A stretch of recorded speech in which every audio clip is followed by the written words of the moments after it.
성경신학 개론 아마 12월 중순 넘어가야 끝나지 않겠나 이렇게 생각을 합니다. 어쨌든 이번 학기 마무리하도록 약속을 드리면서 첫 강 시작하겠는데요. 우선 거기 이제 성경신학 개론 책 머릿말을 3페이지 한번 펴보시면 좋겠습니다. 우리가 이 보배를 질그릇에 가졌으니 이는 능력의 힘이 큰 것이 하나님께 있고 우리에게 있지 아니함을 알게 하려 함이라. 고린도후서 4장 7절입니다. 제가 이 말씀을 참 좋아했죠. 왜냐하면 질그릇, 우리들은 질그릇에 불과하다. 이 보배라고 하는 것은 바로 하나님의 말씀, 성경. 소위 이제 제 의도는 이게 성경 개론을 마무리하고, 그러니까 성경 개론을 언제 마무리했느냐면 87년에 마무리했습니다. 마지막 합본, 성경 개론을 합본을 낼 때가 1987년인데 이거 아마 88년도 서론을 쓸 거예요. 근데 벌써 개론 전체가 구조가 딱 되니까 와, 이거 진짜 보배로구나. 질그릇 같은 이 형편없는 인간에게 어떻게 이런 보배가 담겨졌을까 이 생각을 한 거죠. 그래서 아마 이렇게 보시면 여기 이제 마크가 있잖아요. 마크가 있는데 이 마크가 이거죠. 그러니까 이건 밖에 것은 질그릇을 상징하는 거고요. 가운데 이것은 이제 다이아몬드 보배를 상징해서 성경신학의 하나의 표준 마크로 이렇게 제가 마련한 겁니다. 이 성경 구조를 생각을 하면서. 그런데 중요한 것은 이제 거기도 중요하지만 이는 왜 하나님께서 이 보배를 질그릇 같은 나에게 소위 국산 박사학위도 없고 또 뭐 해외는 도말할 것 없이 보잘것없는 시골뜨기 목회자라기보다 하나의 목사에게 이 보배를 담아주셨을까? 그 이유가 뭐냐면 능력의 힘이 큰 것이 하나님께 있고 모든 능력, 힘이 크다는 말은 아주 굉장히 큰 능력이라는 얘기죠. 그 능력이 하나님께 있고 우리 인간 자신에게 있지 아니함을 알게 하려고 하나님께서 질그릇에 보화를 담아주었다. 얼마나 제가 감동을 했으면 이 말씀이 제 뇌리에 와서 콱 꽂히겠습니까? 근데 이게 성경을 연구하다 보면요, 똑같은 말씀인데, 얼마나 성경을 많이 바뀌었어요. 제가 성경을 많이 이제, 이 조그만한 성경, 옛날에 이런 성경 나왔어요. 여기 동그랗게 되질 때까지, 동그랗게 다 달아가지고, 동글동글하게.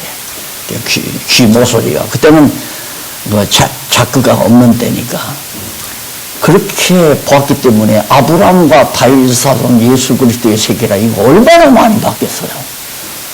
그런데 교재를 쓰기 시작하면서 마태복음 교재를 쓰기 시작하면서 그때 그냥 그게 확 들어오는 거예요.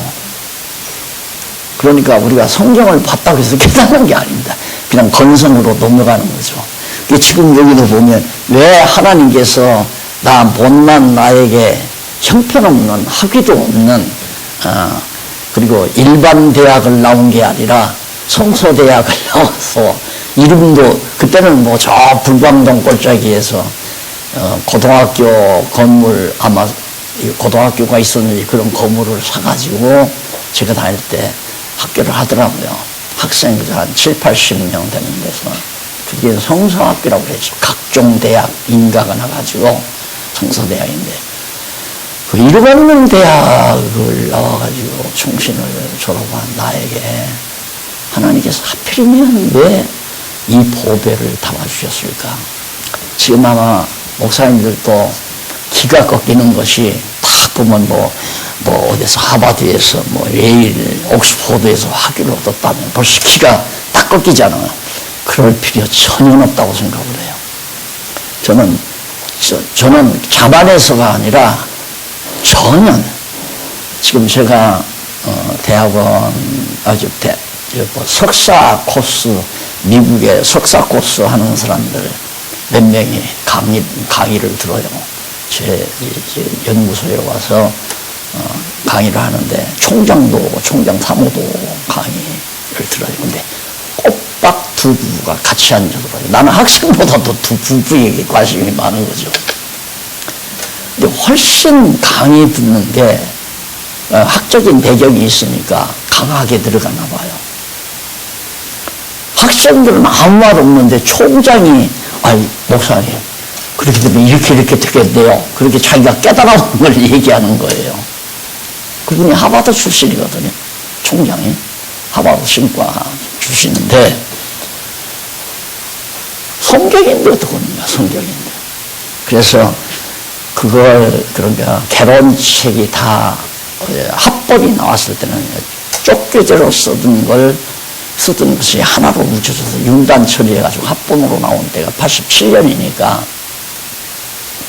성경 전체의 흐름을 다 알았을 거 아닙니까?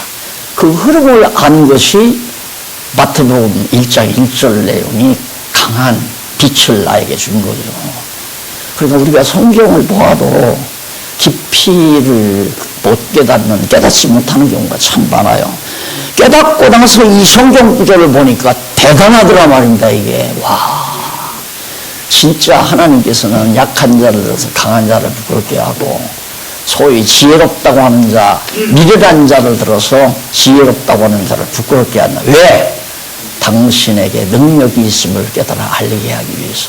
그래서 우리 목사님들 비록 교회가 좋고 나도 이거 깨달을 때 저 장안동 서울에서 가장 추운 곳이 장안동이에요. 왜 그러냐면 무슨 내천입니까? 천변가에다가 거지들이죠. 어디 천막 같은 거 이렇게 막 쌓쳐놓고 거기서 그냥 밥 끓여 먹고 죽 끓여 먹고 사는 그런 무리들을 개발 사업이 일어나면서 다 보내가지고 그 장안동에다가 이제 굽피 같은 거 이렇게 치고 다 이사 옮겨온 그런 동네거든요.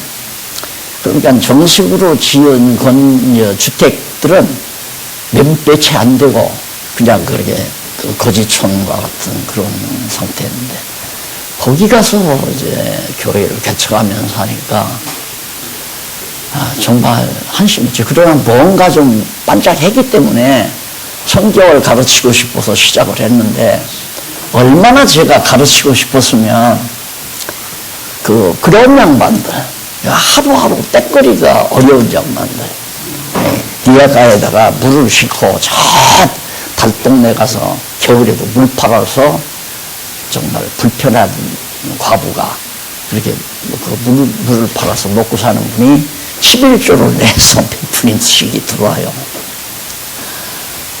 그러니까 그런 교회를 하고 있는데 얼마나 가르치고 싶었으면 그런 분들에게 기독교 강요를 사라고 해가지고 교재를 사라고 해가지고 그걸 읽어가면서 이제 장로교의 그 가치, 하나님의 말씀 중심의 가치를 강의했던 그러면 정말 그런 양반들이 거지 같은 양반들이 그 기독교 강요 책을 이기고 교회를 나와요. 수요일도 나오고 주일날도 이렇게 나오고 그래서 그렇게 하다가 한 2년 지나니까 총신대생들이 왔는데 와서 대학부 학생들이 와서 보고 깜짝 놀란 게 뭐냐면 이 양반들이 딱 교회 나오는데 보니까 뭐 거지에서 조금 나은 거 그저 쪽 나은 옷 입고 나오는데 기독교 가면을 들고 나오니까 질색해가지고 놀랬다고 그러더라고요. 이 말을 왜 하느냐면 정말 우리 성도들이 성경신학적인 진리체로 이게 머리가 이게 정리가 되지 않으면 결국 교회는 안 됩니다. 교회는 물러나게 돼 있어요. 그래서 이제 기록을 해서 성경 전체의 논리적 구조를 찾아가지고 개론책을 딱 쓰고 나니까 결론이 보이는 거예요. 딱. 그러니까 87년도에 끝났으니까 야 이거 정말 새로운 신학운동이다. 그래가지고 자 그러면 어떨까? 그러면 성경신학 개론을 우선 써야 되겠다. 결론이죠. 그러니까 아직 감론집도 쓰지 않고 성경 개론만 쓰고는 결론이 보이는 거예요. 그래서 결론을 첫해 이제 서론을 쓴 거예요. 성경신학 서론. 그것이 로만 남바 나오죠. 로만 남바 완 나오잖아요. 머릿말 첫째. 그게 이제 서론이에요. 그 다음 넘어가 보면 두 번째 로만 넘버 2 그것이 이제 구약신학이고 구약신학 서론이고 그 다음 넘어가서 로만 넘버 3가 바로 신약신학 서론입니다. 그리고는 마지막 로만 넘버 4가 바로 이제 요 책을 정식으로 이제 이렇게 이렇게 해서 이 책을 낼 때 이제 마지막 머릿말이 바로 로만 넘버 2 내용에 담겨져 있어요. 이걸 보시면 바로 성경신학이 발전해가는 과정. 이것은 우리 박홍기 교수가 너무 잘하더라고요. 그렇게 연도를 대략 외워가지고 어떤 과정 속에서 성경신학이 체계화됐다는 걸 그렇게 말을 하더라고요. 그런데 여기를 읽어보라고 한 이유가 첫 문장 보세요. 종교개혁 이후 지금처럼 기독교 신학과 신앙이 혼란한 시대는 일찍이 흔하지 않았다. 신앙과 신학이 기독교 신학과 신앙이 아주 왜? 신학이 혼란스러우니까 신학도 혼란스러운 거죠. 예. 신학이 혼란스러우니까 신앙도 혼란스러워서 오순절 신앙, 장로교 신앙, 감리교 신앙, 성결교 신앙, 침례교 신앙, 교인들이 선지서방 신앙 상태가 다 각각 달라요. 그 이유는 신학이 혼란스러우니까 신앙도 혼란스러운 거죠. 그래서 같이 예수를 믿는다, 기독교인이라 해도 완전히 적대시하고, 너희들 장로교라며, 너희들 오순절이라며, 너희들 순복음신학이라며 해가지고 서로 교파간에 가정끼리도 싸우잖아요. 남편은 장로교 다니는데 아내는 순복음교회 다니니까 항상 그런 교회들이 이때만 해도 굉장히 많았습니다. 지금도 있지만은 지금도 아내와 남편이 따로 다니는 그런 성도들이 많이 있어요. 신앙이 다르니까 틀렸다 이거죠. 그래서 문제는 교회가 하나로 견고하게 지어져 가는 데는 정말 하나의 신학, 정확한 하나의 신학이 매우 중요하겠다. 이걸 이제 제가 막 확정을 하고 정말 확신을 가진 거예요. 이거 신학, 하나의 신학으로 정리가 돼야 되겠다. 그래가지고 그러면 이 신학을 어떻게 하나, 어떻게 정리를 하나. 나는 이제 교의신학 7권을 정리를, 그걸 전공을 했기 때문에 교의신학 7권이 논리적으로 내 마음에는 안 맞아요. 내 마음에는. 그래서 삼위일체론적 신학으로 정리를 해볼까. 신학이니까 성부 하나님, 성부론, 성자론, 성령론 이렇게 해서 정리를 해보려고 하니까 한 번 하나님이기 때문에 한 말 또 하고 한 말 또 하고 한 말 또 하고 할 수밖에 없겠더라고요. 그래서 이건 아니다. 한 분 하나님을 성부, 성자, 성령론으로 나누어 가지고 하다 보면 한 말 또 하고 반복하고 그래서 이건 정말 좋은 논리 방법이 아니다 해서 고민을 많이 했죠. 한 몇 년 같이 그렇게 고민을, 이 명칭을, 성경신학이라는 명칭을 붙이는데, 그러다 어느 날 이제 출근을 하는데 바짝 생각이 나요. 아니, 성경만큼 논리적인 게 어디 있느냐. 성경 자체가 아주 정말 치밀한 대단한 논리를 가지고 있는데, 내가 무슨 다른 논리를 찾아? 그러다 보니까, 그러면 성경신학이라고 하자. 그런데 그걸 붙이면서 제가 좀 꺼렸던 게 뭐냐면, 기존의 신학 내용 가운데 성경신학이 있어요. 그 성경신학이라는 말은 비브리칼이란 말이 있어요. 비브리칼 데올로지. 비브리칼 데올로지라는 말이 있는데, 이건 성경적 신학이란 말입니다. 근데 이건 마음에 안 들어요. 왜냐면 이 비브리칼 데올로지는 자꾸 작은 주제들, 예를 율법이라든가 노아 홍수라든가 또 무슨 구원이라든가 또 타락이라든가 이런 주제들, 요즘으로 보면 무엇인가 우리가 나오죠. 무엇인가 그런 식으로 파편적인 논리를 전개한 내용이란 말입니다. 그 박윤선 박사가 쓴 성경신학을 보면 바로 비브리칼이거든요. 우리말로 정확하게 번역하려면 성경적 신학이라고 해야 하는데, 비브리칼 데올로지라고 해놓고는 성경신학이라고 그렇게 붙였어요. 그래서 이건 아니다. 그래서 나는 더 바이블 그다음 데올로지 이렇게 해서 이제 학명으로 이렇게 이제 만들어놨죠. 또 바이블, 그러니까 성경 자체다 이 말이죠. 성경 자체가 말하는 하나님에 대한 진리, 이런 뜻에서 또 바이블 데올로지라고 그렇게 명명을 했는데, 얼마 전에 몇 년 전에 후배 하나가 이 성경 신학을 가지고 이제 바르트 신학을 뒤엎으려고 남아공 신학에다가 등록을 해서 논문을 쓰는데, 정말 더 좀 연구를 하고 지혜롭게 했으면 모르는데, 그걸 완전히 그냥 아직 미숙한 상태에서 뒤엎으려고 말하니까 학자들이 들어줍니까? 우선 제목부터 자꾸 딴죽을 걸고 있어요. 이건 말이 안 된다. 어떻게 또 바이블 데올로지라는 말은 없다. 그래서 나한테 와서 그걸 원정을 해요. 그래서 아니 있고 없고가 어디냐. 오늘은 만드는 건데 합성어다. 합성어. 성경과 신학이라고 하는 이 합성어를 만들어도 바이블 데올로지라고 했는데, 그 무슨 자기들도 사전에 없다고 해서 안 된다 그 말이 되느냐 했더니 가서 이제 그 얘기를 했던가 봐요. 그러니까 자기들 논리가 달리니까 그러면 따옴표를 하고 여기다가 박스를 붙이자고 그래요. 박스. 이게 박용기 목사가 제청한 성경신학이다 이렇게 고치라고 그러더래요. 그래서 이렇게 고쳐가지고 이제 쓰다가 결국은 못 쓰고 포기를 해버리고 말았는데, 그들을 위해서 지금 박홍규 교수가 지금 웨스트민스터 신학대학에서 지금 박사 논문 지금 쓰고 있습니다. 모차까지가 통과가 되고, 그래서 거기서는 이제 이걸 이대로 각 주에서 사용할 수 있도록 그렇게 허락받아가지고 바르트 신학의 일부를 뒤엎는 작업을 지금 학문적으로 하고 있습니다.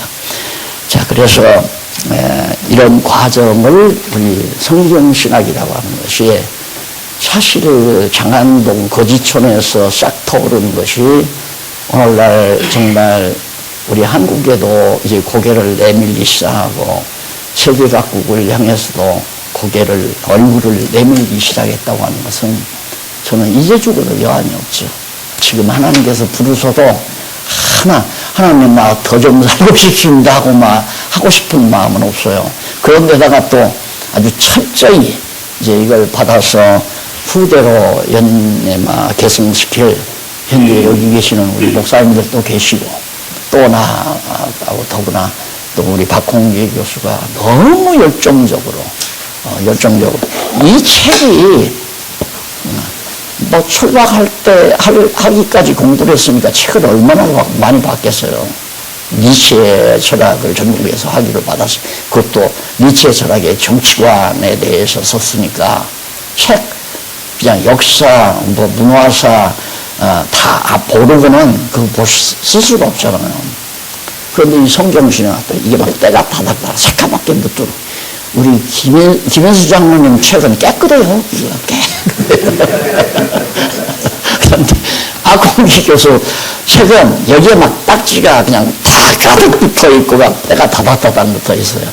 그러니까 제가 쓴 말 한마디 한마디가 그 깊이, 그 의미가 있을 거라고 그것까지 파악해서 하는데, 이번 대전에서 모여서 발표를 하는데, 내가 앉아서 듣는데, 와, 꼭, 내 뇌리 속으로 거머리가 내 줄기를 타고 이렇게 돌아다니는 것 같아요. 뿅. 내 머릿속을 다 휘렵하는 거예요. 이 책은 이렇게 이런 생각 속에서 이렇게 나오고 이렇게 나오고. 그러니까 이제 완전히 성경신학을 성립했다는 얘기죠. 그래서 결국 뭐냐면, 결국은 성경신학이라고 하는 모든 그 각종 서적이라는 게, 책이라는 게, 교재라는 것이 영원전 하나님으로부터 출발한, 그걸 아주 막 강하게 이번에 필력을 하더라고요. 그래서 됐다. 이제는 그냥 죽어도 되겠다. 또 한 번 그 생각을 했어요. 문제는 근원이 문제거든요. 가장 모든 학문의 근원이 문제란 말입니다. 그래서 그런 문제들을 서론에서 많이 다뤘어요. 그래서 거기 보면 4페이지에 보면 두 번째 문단 거기 나오죠. 먼저 성경신학의 구체적인 확립이다. 문제를 해결하려면, 그러니까 무슨 문제? 지금 혼란한 문제, 교계가 혼란스럽고 신앙이 혼란스럽고 신학이 혼란스럽고 이건가 하고 좀 하다 보면, 지금 과거 신학이 그랬잖아요. 박형룡 박사님 웨스트민스터 신학에 가서 외신에서 갔었죠. 박형룡 박사가 미국에 가서 공부할 때는 그 신학교가 보수적이었어요. 칼빈주의 신학을 그대로 유지할 때. 그런데 그 뒤로 이제 한경민 목사가 갔잖아요. 한경민 목사는 조금 이제 좌경될 때 가서 공부를 한 거예요.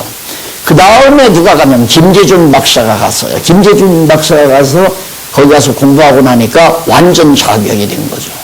그래서 김재준 박사는 한신이 한국신학대학 총장을 한 거고요.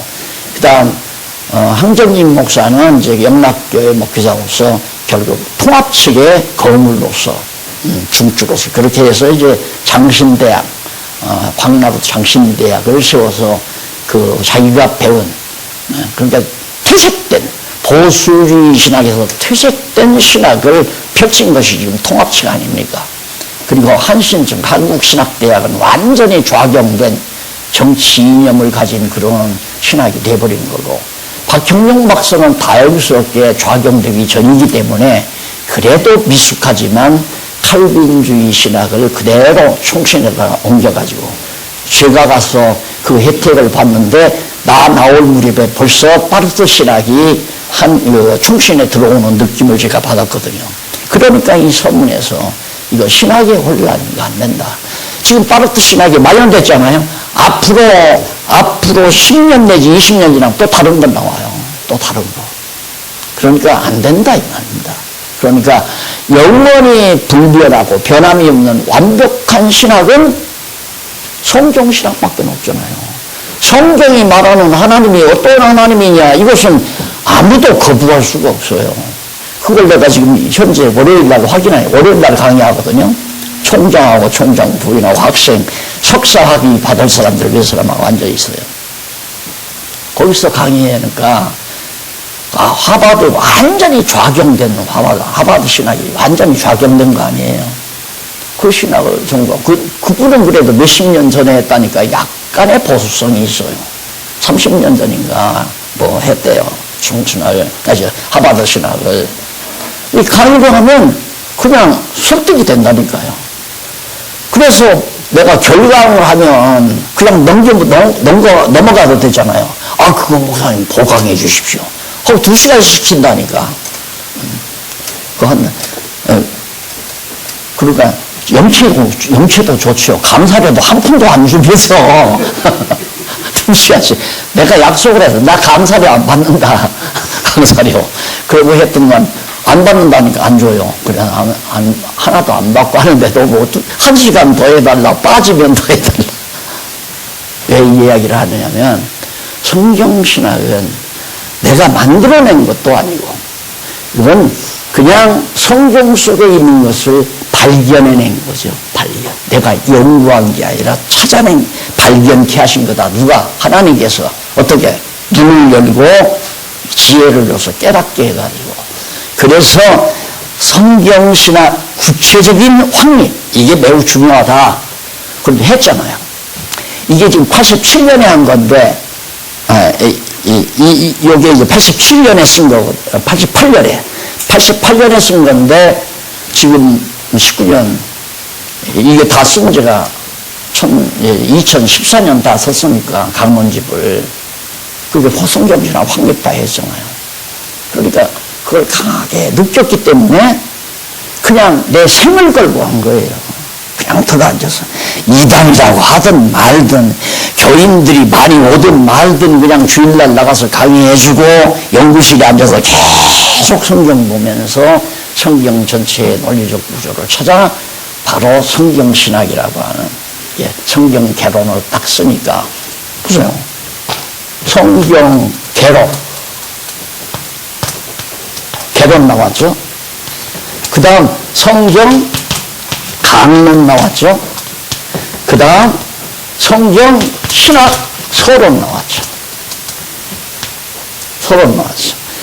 그러면 이건 이제 성경 신학 서론이에요. 성경 신학 개론. 이게 성경 개론인데 이건 성경신학 서론이에요. 이건 성경신학 본론이고 이건 성경신학 결론이죠. 지금 앞으로 12월까지 이제 성경신학의 결론 부분을 정리하기 때문에 그동안 4년 동안 막 산발 이렇게 들으셨던 거 깔끔하게 이렇게 딱 정리하는 기간입니다. 그러니까 그동안 공부한 것이 조금 어수선하더라도 이 공부하고 나면 깔끔하게 성경신학적으로 체계가 딱 잡히실 겁니다. 그래서 지금 요 서론부터 성경신학 구체적인 확립이다 해놓고 그 다음 뭐냐? 한국교회뿐만 아니라 어지러워진 기독교가 정말 탄탄하게 반석 위에 지어지는 데는 모래 위에 지으면 안 된다. 바르트 신학, 알미니안주의 신학, 펠라기우스 신학, 칼빈주의 신학 이런 등등의 룰트만 신학, 브루노 신학 이런 등등의 신학 각종 신학 사상에다가 교회를 지어가지고 모래 위에 짓는 거 아니에요. 그러니까 오직 성경, 오직 하나 성경 진리 터 위에만 지어야 교회가 감리교도 성경교도 어디가 있어요. 그거 다 가두리라고 했잖아요. 집단 만들어서 거기서 왕촌으로 달려고 하는 인간의 타락한 속성이 작용되는 거란 말입니다. 그러니까 진리를 진리대로 어두운 세상에 전파하면 하나님께서 눈뜬 자에는 빛을 보고 찾아오게 돼 있고 심령이 살아있는 자는 심령의 양식을 구하러 찾아오고 그 양식을 먹고 빛을 보고 기뻐하고 즐거워하는 게 하나님의 나라지. 안 그래요? 어서 단체에 속해서 내 이름을 올리고 거기에서 점점 자기가 인정받고 계급이 올라가고 이런 식으로 만들어 놓은 교회는 교회가 아니에요. 솔직히 말해 교회가 아니에요. 인간의 사업장이 될 수도 있죠. 잘못하면. 그래서 그 다음이 뭐냐? 신학교육의 근본적인 개혁이다. 신학교육을 개혁해야 된다. 그 왜 개혁해야 하냐? 이런 비브리칼 데올로기와 같은 토막 지식, 기독교 윤리학, 기독교 목회학, 목회학, 무슨 상담학, 무슨 교리신학, 주경신학, 역사신학, 이런 토막 다 알갱이가 되어진 그런 학문을 가지고 신학을 정상적으로는 7년 해야 되잖아요. 대학 4년, 신학사 3년에서 7년을 시키는데 7년 배우면 뭐예요? 반석이 안 되는데. 그러니까 7년 공부하고 나와도 뭔가 이것이다 라고 딱 안착이 돼서 이 진리를 나는 고수하고 지키고 전파해야 되겠다 해서 사명 가지고 목회에 임하는 게 아니라 빨리 지금 애들도 크고 결혼해서 지금 생활이 있어야 되고 그러니까 급한 거예요. 그래서 그러기 위해서 빨리 부임받고 목회해서 먹고 살고 하는 그런 식의 신학은 이제 문 닫아야 돼요. 근데 지금 점점 문 닫아지잖아요. 내가 닫는 게 아니라 하나님께서 닫는 거예요. 안 돼요. 그것 갖고는 안 된다 이 말입니다. 그러면 신학교육을 어떻게 하자는 얘기냐? 교회가 그냥 신학교가 되라. 교회에서 하나님 가르쳐라 그 말이에요. 교회에서 성경이 말하는 하나님을 가르치면 그게 신학교다. 하나님 가르치는 곳이 신학교 아니에요. 신학교에서 뭐 목회학 가서 잘 어떻게 해서 교인들 많이 모이게 해서 그냥 잘 먹고 잘 사는 방법 가르치는 게 목회학 아니에요. 나도 배워봤지만. 그래서 목회학 교수가 와서 하는 얘기가 예배당 성전 지을 때, 성전이라고 그래요. 성전 지을 때 강단을 절대 낮추지 말고 청중보다 높이 해라. 높이. 부천에는 나는 이제 저쪽 본당에 가보면 전부 다 이렇게 높이 앉아요. 쭉 높이 앉고 강단을 이렇게 나지막하게 딱 주셔서 이렇게 쓰면 이렇게 이렇게 봐야 돼. 이렇게 내려보는 게 아니라 이게 강단을 높여야 교인들을 딱 내려보고 엄포한다 이거죠. 그래서 목회 성공하려면 강단을 높여라. 그래서 나는 그런 걸 들을 때마다 야 이거 사기 집단들을 만들어가는 거 아니냐 이런 생각을 많이 했어요. 어떻게 그럴 수가 있느냐 이거예요. 그래서 빨리 신학교육나 이거 개혁해야 된다 했는데 개혁 이것이 교회가 하나가 되어지는 중요한 방법이다. 그래서 성경신학을 아주 체계화, 아주 확립을 해야 되고 이제 이건 끝났어요. 이제 이걸 끝나고 해가는데 지금 우리 여기에서 지금 이 모임이 14년도 끝났는데 한 해 지나서 이 모임이 만들어진 거 아니에요. 19년 지금 4년 됐으니까. 나는 그래서 이 자리가 보통 자리가 아니라고 나는 자꾸 생각을 하죠. 아, 하나님이 뭔가 준비하시고 시작을 하시는구나. 신학교육의 개혁을 위해서 시작한다. 그러면 목사님들이 여기서 배우고 가서 교인들에게 가르치면 그게 신학교예요. 신학. 거기가 신학. 그러면 거기서 배우는 사람 가운데 가만히 있을 수가 없죠. 알고 나면. 나도 이거 알고 나니까 가만히 있을 수 없으니까 이렇게 와서 4년 동안 여러분들하고 같이 살잖아요. 여러분들에게 뭐 요구하는 거 있어요? 아무것도 요구 안 하잖아요. 네? 아무것도 요구 안 해요.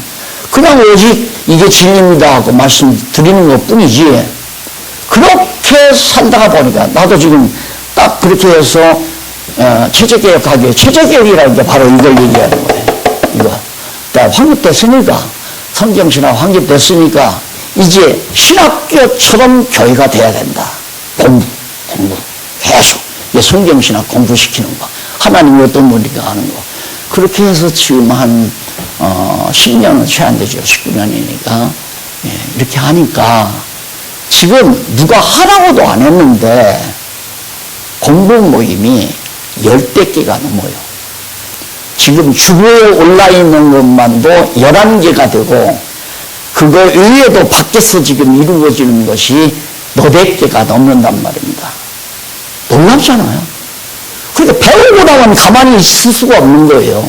보니까 어느 집사가 이렇게 배우고 나면 너무 놀랍고 좋으니까 잘 친구 만나서 차 마시면서 얘기를 해요.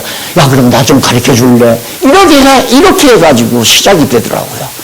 그렇게 해서 그 친구의 친구가 오고 그래서 8명이 이렇게 돼가지고 지금 공부 모임이 10대 개가 되니까 내가 생각하던 이것이 기도가 돼가지고 지금 이루어져 가는 거죠. 그래서 목사님들도 아마 틀림없이 그렇게 될 것이다. 그런 생각. 내가 우리 박영민 목사님 교회를 이러라 저러라 할 수는 없지만 이 좋은 건물 놓고 신학교처럼 교회를 운영하면 얼마나 좋을까 이런 생각 오며 가며 하죠. 오며 가며 신학교처럼. 근데 과거처럼 교회를 하려면 한 방에다가 많이 모아놓고 해야 되잖아요. 수백 명, 수천 명을 한 방에다 모아놓고 할수록 효과가 더 나요. 더 막 불길처럼 일어나고 막 기도 소리가 커지고 사람이 많아야. 근데 사람이 뭐 한 10대 명 앉아있으면 몇 풀이잖아요. 근데 이건 안 그래요. 10대 명 아니라 2명만 앉아있어도 제가 지난주일에 길다고 생각하지 마십시오. 잔소리가 많다 하지만 아니에요. 잔소리 많은 게 아니에요. 이게 지금 굉장히 성경신학 들어가기에 매우 중요한 얘기들입니다. 지난주일날 내가 알지 못하는 친아이가 어머니 따라서 왔어요. 따라왔어요. 어찌 왔느냐니까 어머니가 목사 사모예요. 목사 사모인데 이 성경신학을 듣고 얘기하는 목사님을 포항해서 이단으로 규정한 사람이 이단이다. 그 목사가 이단이다. 근데 그 목사 사모가 우리 박홍기 교수가 포항에 가서 강의한 동안 2번을 들었대요. 2시간을 딱. 바로 저거다. 옳다. 그러다 보니까 잘못 선교단체에 빠져있는 자기 딸이 안타까운 거예요. 그러니까 어떻게 그 딸을 꼬셔가지고 나를 한번 만나게 하려고 데리고 왔더라고요. 그 딱 장모님들하고 앉아있는데 왔어요. 왔는데 나는 그렇게 심각한 줄은 모르고 어디로 조용한 데로 데려가서 얘기를 했어야 하는데 그냥 거기서 얘기하니까 어느 권사님 딸이 주일학교 때부터 초등학교 때부터 교회를 나왔단 말입니다. 그러다가 이제 대학 들어가니까 안 나오다가 요즘 나와요.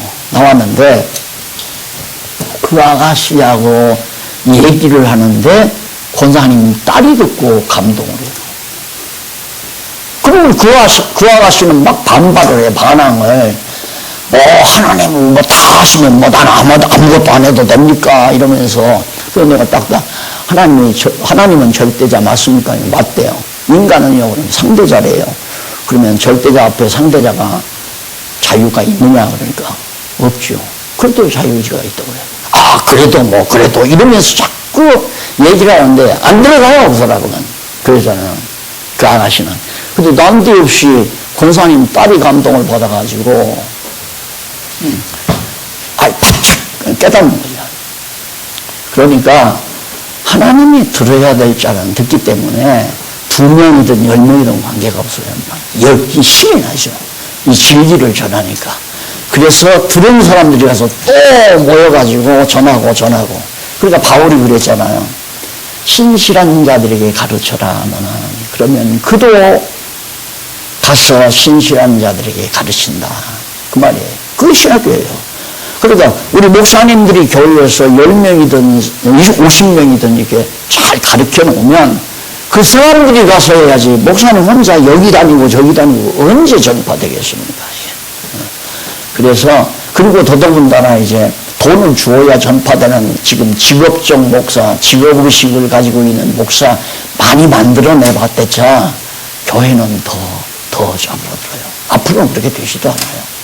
지금까지는 그런저런 큰 교회들은 그대로 유지되는데 이것도 점점 무너나죠. 누가 정말 확신도 없고 진리에 대한 확신도 없는데 돈을 톡톡 내는 사람이 어디 있어요. 내는 사람은 가난하니까 그냥 혹시라도 하나님이 복 준다니까 좀 내볼까 하고 이제 돈 내는 사람들. 내던 사람 또 안 내면 저주받을까 두려워서 또 내는 사람들. 이런 사람들이야지 진짜 자기가 진리를 깨닫고 사나 죽으나 많은 것을 가졌으나 적게 가졌으나 모두가 다 주의 것이라고 사는 사람 없단 말입니다. 진리를 진리대로 깨달아야 하나님을 하나님답게 알아야 그게 일어나는 거죠. 지금 현장 이제 다음 아마 새해부터 주보도 좀 정리가 될 거예요. 우리 교회가. 그때 주보를 보면 공부 모임이 아마 한 20여 개가 쫙 아무도 안 시켜요. 누가 그러면 박홍기 교수가 하는 것도 내가 가는 것도 아니에요. 장로님이 리더가 되고 권사님들이 리더가 되고 어떤 데는 집사도 리더가 되고 가서 리더가 돼서 공부하는 방법도 읽어주고 함께 공부해가면서 이게 구역예배라는 게 그런 식이 되지는 거죠. 그게 다 전도 집단 아니에요. 회사에 있는 사람 가서 회사에서 얘기를 하니까 회사 회원들이 한 30-40명이 딱 집을 하다가 시간 1시간 딱 내가지고 모니터 놓고 딱 공부 1시간씩 꼭꼭 하는 그런 모임들도 생기고 그러다 보면 이제 교회로 나오는 거고요. 그래서 신학교육이 이거 개혁돼야 된다. 직업인 길러내니까 전두가 그러니까 이권 가지고 싸우는 것이 통합 속에서도 큰 교회가 이권 때문에 싸우잖아요. 하나님께서 먹을 것과 입을 걸 준다고 하는 분명한 약속이 있는데도 인간 스스로가 하나의 정치적인 기구 만들어서 이권 추구하려고 하는 것이 오늘날 교회 행태가 아니에요. 맞잖아요. 이거 가지고 안 된다면 안 되는 건 안 되는 줄 우리가 알아야 우리가 성경신학을 몰랐으면 배웠으니까. 그래서 바로 정말 이 성경신학이라고 하는 명칭을 붙여서 이걸 학명으로 정리해 놓은 것이다. 그러다가 이제 그 로만 넘버 2를 보면 여기 구약신학을 쓴 거예요. 구약신학 6페이지죠. 구약신학을 쓸 때 바로 나왔는데 거기 보면 지식의 혼란은 생각의 혼란을 일으키고 생각의 혼란은 사상의 혼란을 일으킨다.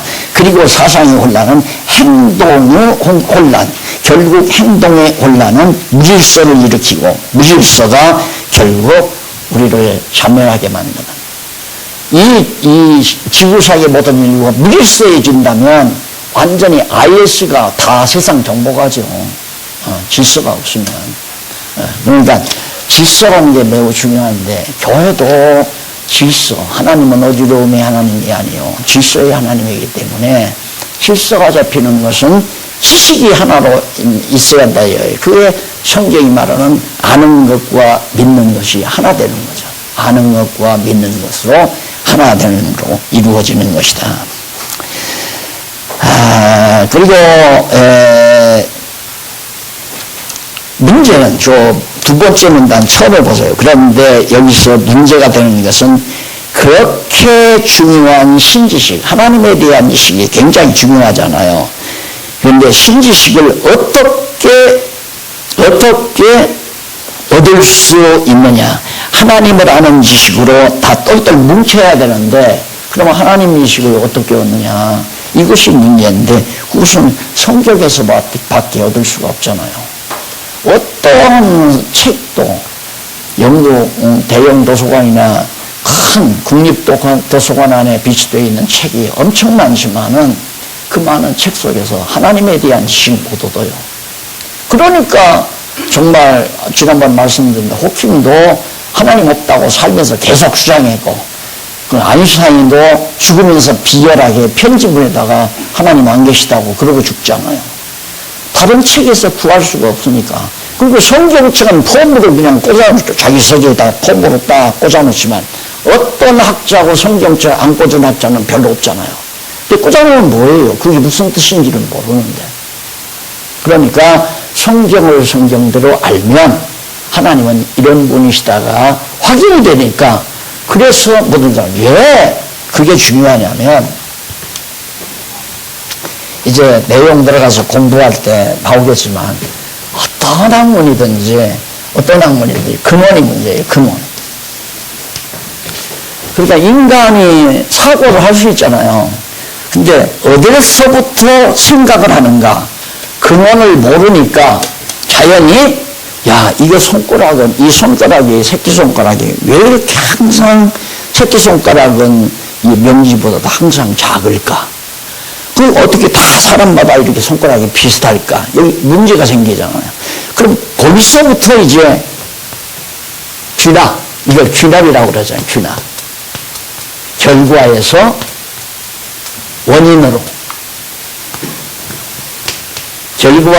원인을 찾아가는 것이 귀납 방법이라고 그러죠.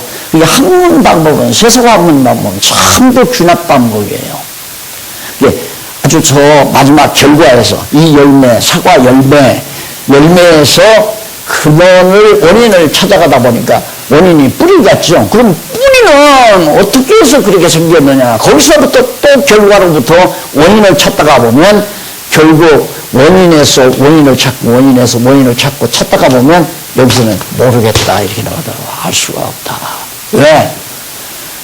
결국 근원은 모르네. 모든 만물의 근원도 역사의 근원도 토인비가 그러잖아. 토인비가 누군가가 이 역사를 지배한다. 토인비가 유명한 역사학자 아닙니까? 누군가가 이 역사를 지배한다. 그런데 어쩌면 기독교가 신봉하는 하나님일 수도 있다. 불신자인데 토인비 역사 불신자인데 나는 그 말을 듣고 세상 모든 학문 다 통달했다. 그 생각이 들더라고요. 나 하나님 알았으니까 역사 설명할 수 있고, 하나님 알았으니까 식물학 성경할 수 있고, 하나님의 인문학 설명할 수 있고, 다 할 수 있다. 그걸 이번에 박홍기 교수가 대전에서 얘기하더라고요. 아, 성경신학이면 통합학문이 가능하다 이거예요. 성경신학 알고 나면 자연과학 다 섭렵합니다. 물리학, 생물학, 무슨 동물학, 무슨 학문, 세상학문, 역사, 그리고 문화, 예술, 정치 전부 다 설명을 할 수 있다. 학문화할 수 있다는 얘기죠. 그래서 통합학문이 가능. 왜? 원인을 아니까. 그런데 세상학문은 인문학해도 왜 그렇게 살아야 되는가? 이건 몰라. 왜 인간이 됐는가? 그래서 결국은 어디서부터 출발하냐면 인문학도 아메바로부터 출발하잖아요. 결과 아메바가 존재한다. 이것이 점점 진화해서 결국은 사피엔스가 되고, 사피엔스가 점점 진화해서 오늘의 현대인이 됐다. 이렇게 해서 결론 내는 거예요. 그러면 아메바는 어디서 생겼냐?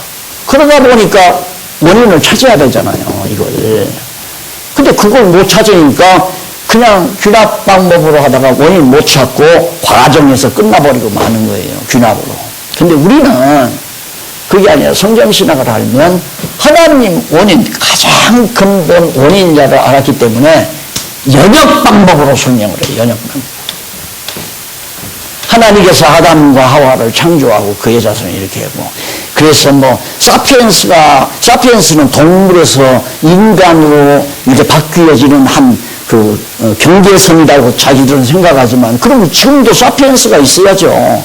아메바가 그대로 존재해서 변화되니까. 그리고 이 땅에는 사피엔스도 있어야 되고, 현대인도 있어야 되고, 중간 단계도 있어야 되고, 다 있어야 되잖아요. 진화론을 얘기하려면. 안 맞는 거예요. 안 맞아도 그렇게 안 하면 이 두뇌가 허탈하니까. 아무것도 해결되는 것이 없으니까 그렇게 거짓말로라도 원인을 만들어서, 그게 뭐냐면 가정 아니에요, 가정. 거짓으로 원인을 정해놔요. 그걸 제1원인. 제1원인이다. 최고의 모든 만물의 모든 사건의 최고 원인. 그러니까 제1원인. 이걸 이제 하나님이라고는 모르니까 뭔가 근본적으로 최초의 어떤 원인자가 있을 거다. 이런 건 거짓말로 정해놓고 이제 이거 학문을 끝내는 거죠. 그러니까 세속 학문은 다 속임수예요. 그래서 바울이 그랬잖아요. 철학의 속임수에 놀아나지 말라. 속지 말라고 말해요. 그가 바울이 석가관이에요. 히브리즘, 헬레니즘 다 섭렵한 사람인데, 예수 그리스도를 만나고 나서 그게 다 거짓이라는 거 다 알고 부탁을 하잖아요. 절대 그 철학에, 세속적인 철학에 속지 말라고. 그리고 이제 그 서문, 머릿말 수리 구기는 신약신학을 쓸 때 기록한 거예요. 신약신학을, 그러니까 이 성경신학 개론을 쓸 때 서론 쓰고 구약신학, 성경신학, 서론, 구약신학, 신약신학 이렇게 짜여져 있거든요. 신약신학을 쓸 때 썼던 건데, 거기 보면 이제 이런 내용이 나와요. 지난 4월에 열린 134회 경기노회는 필자에게 다시 붓을 들 수 있도록 커다란 자극을 주었다. 이게 뭔 얘기냐면, 경기노회에서 또 나를 또 이단이라고 시비하고, 그때 이제 교회 땅을 이렇게 사놨더니만 땅 뺏어가려고 나한테 와서 목사가 도국적으로 그래요. 그냥 교인들 데리고 나가면 안 되냐? 당신은 또 데리고 나가면 또 할 수 있으니까 나가고 그냥 재산은 놔두고 나가라. 야, 그렇게 치졸하더라고요. 그래서 왜 내가 놓고 나가? 다 놓고 나가. 나 안 나가. 그래서 법에다가 소송하고 했다가 결국에는 소송해봤자 내가 이기게 생겼으니까 나중에는 타협하러 놓더라고요. 나누자고 재산. 그래서 내가 볼 때, 땅덩어리 쓰지도 못할 거고, 그냥 나눠가지고 당신들이 다 가져 돈 내놔라. 반절 내놔라. 그래서 끝내버렸죠. 그걸 보고, 진짜, 인간적으로는 참 고난 많이 당했죠. 그런데 지금 생각하면 그것들이 모두가 하나님을 나로 이렇게 이런 자리까지 몰아가시는 하나님의 사랑의 섭리였다는 것을 생각하고 삽니다. 그래서 결국 신약신학을 마무리했죠. 그때 병까지 났잖아요. 그때 최장년, 급성 최장년, 이건 100% 죽는 겁니다. 그래서 연세병원에, 아니 연세가 병원이라 세브란스 병원, 강남의 세브란스 병원에 응급실에 입원을 했는데, 막 1분이 넘게 막 배가 불러오는데 그냥 놔두면 펑 터질 것 같아요.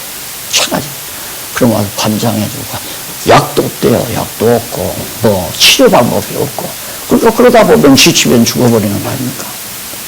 그런데 놀랍게 하나님께서 어떤 분이 와서 이런 봉다리 하나를 주어요. 병원에서는 절대 물도 못 먹게 하고 입에다 뭐 대면 안 된다 이거예요.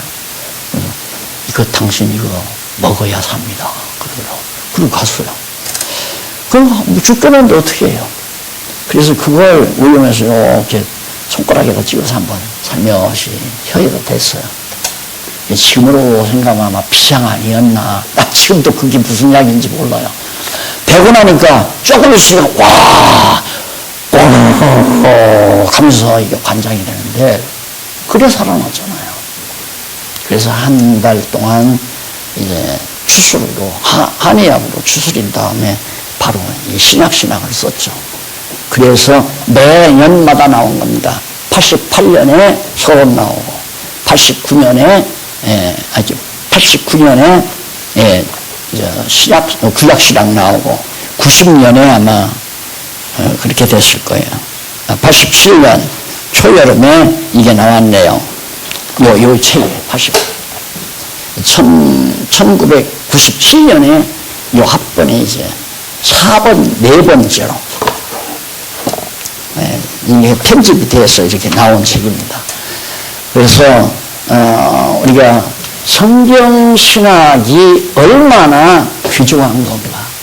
이건 세상 천지와도 바꿀 수 없는, 그리고 이 모든 세상 천지라는 건 이 하나님이 어떠한 분이신가를 계시하기 위한 하나의 재료들 아닙니까? 이 세상 천지 만물이라는 게 하나님을 배워가는 하나의 교재에 불과하다 말입니다. 초등학교 1학년 때 교재 가지고 공부하다가 2학년 올라오면 교재 버리잖아요. 그러니까 이 우주 만물이라는 건 하나님 여호와를 배워나가는 하나의 캠퍼스고, 하나님은 그 캠퍼스 안에서 여러 가지 교재를 통해서 우리를 가르치시죠. 그러니까 우주 만물과 바꿀 수 없는 진리체계가 성경신학 하나님의 말씀이라는 거 아닙니까?